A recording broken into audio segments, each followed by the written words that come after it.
ఇంట్లో special hi friends, ఈరోజు మా ఇంట్లో స్పెషల్ తోటకూర రోటి పచ్చడి. తోటకూర 10 మినిట్స్ బాయిల్ చేసుకొని పక్కన పెట్టేసుకున్నాము. కావాల్సినవి టమాటా, చింతపండు, మిర్చి, ఆనియన్, కొత్తిమీర, కరివేపాకు, ఎల్లిపాయలు, జీలకర్ర, ఆయిల్ 2 స్పూన్స్, పచ్చిమిర్చి వేస్తున్నా. లైట్గా బ్రౌన్ కలర్ వచ్చేంత వరకు వేయించుకోవాలి. మమ్మీ ఏంటి ఆ సౌండ్? వీడియో తీసుకుంటాను, డిస్టర్బ్ చేయకు.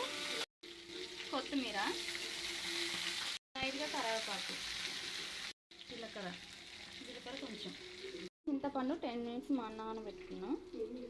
చింతపండు వేస్తున్నా. ఓకే, మిర్చి బ్రౌన్ కలర్ వచ్చేసరిగా తీసేస్తున్నా. టమాటా వేస్తున్నా.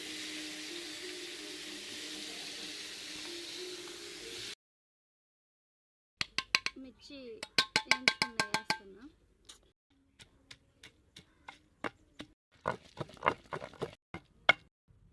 ఎల్లిపాయలు,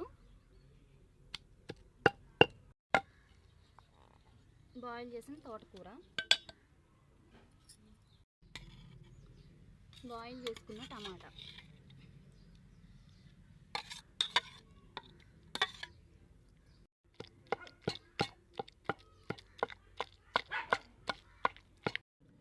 ఆనియన్ వేస్తున్నా.